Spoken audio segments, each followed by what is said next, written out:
Assalamu alaikum. Bismillahirrahmanirrahim. If we remember in the last video, we were talking about Qusay bin Kilab.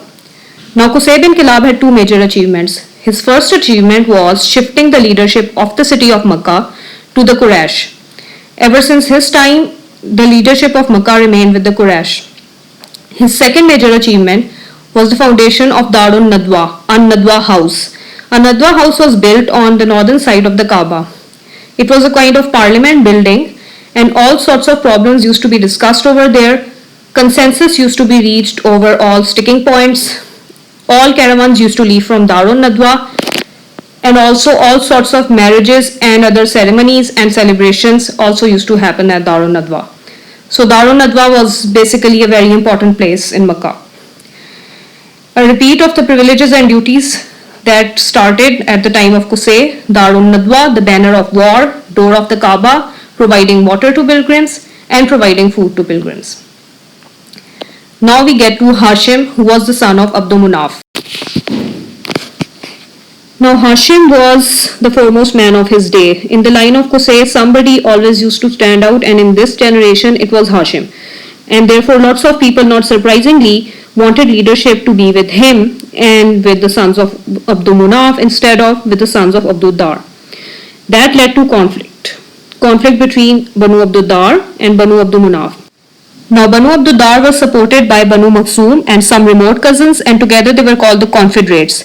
Banu Abdul Munaf were supported by all other lines of Qusay except Banu Abdul Dar and Bani Zora and Banu Taim. Together they were called the Scented Ones. Now the conflict had sufficiently heated up that they were about to leave the sacred city in order to fight it out, because they could not fight in the sacred city. However, a resolution was reached just in time, whereby the supply of food and water to pilgrims would go to Banu Abdul Munaf, starting with Hashim, and all the rest of the rights and privileges would go to Banu Abdul Dar. Eventually, Hashim became the leader of the city.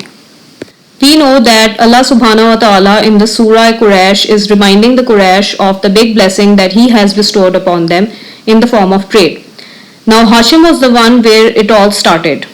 The Arabs used to go to Yemen and Abyssinia in winter to escape the cold of Makkah, and they used to go in summer to Syria in order to escape the heat of Makkah, and also these routes were on the ancient incense route. Now Hashim decided that since we are already going over there, why not use it for trade? If you go for trade, naturally you need protection for your caravans. So Hashim was the one who went and talked to Caesar and asked him for protection of his caravans when they were going to Syria, and his brother Al-Mutlib went and talked to the kings of Himyar of Yemen and to the Negus of Abyssinia. Yasrib was an early halt on the trips north to Syria. In Yasrib he met the beautiful and noble Salma, who belonged to Banu Najjar of the Khazraj tribe. And there he got married to her, and he had a son called Sheba because of a white hair in his head. Later on, Hashim died in Gaza on one of his trading trips.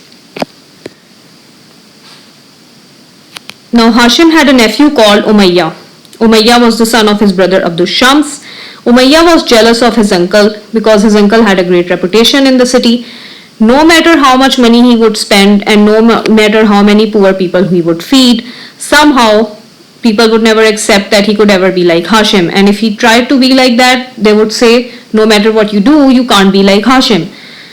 Now he thought one day that he is going to go to his uncle and talk to him about it, and he forced his uncle Hashim to go and talk to a judge who is going to decide between them who is the more noble of the two. Now Hashim tried to dissuade him, but he did not listen. It was also decided that the loser had to kill 50 camels and use them to feed the poor, and after that he had to leave Makkah for 10 years. Well, the judge decided that Hashim is the more noble of the two, so Umayyah had to leave Makkah for 10 years. Now let's review the family tree of Qusay. Qusay had more than 2 sons, but the 2 sons that we talk about most in history are Abdul Dar and Abdul Munaf. Abdul Munaf had 4 sons, and from those 4 sons came 4 different lines of the Quraysh family. They were Nawfal, Abdul Shams, Amr, who later came to be known as Hashim, and Al-Mutlib. Amr became known as Hashim because he was a very generous and charitable person, and one day he was distributing food amongst the people of Makkah, and he broke up pieces of bread, put meat on them, and distributed them to the people. So ever since then, they started calling him Hashim because in Arabic, Hashim is somebody who breaks up pieces. Now Abd Shams had a son called Umayyah, about whom we have just talked, who had a son called Harb, who had a son called Abu Sufyan, who is discussed a lot in Islamic history. He had a son called Muawiyah, who as Amir Muawiyah was the founder of the Umayyad Caliphate. Umar had a son called Sheba, who became known as Abdul Muttalib, who was the father of Abdullah, who was the father of our Prophet Muhammad sallallahu alaihi wasallam.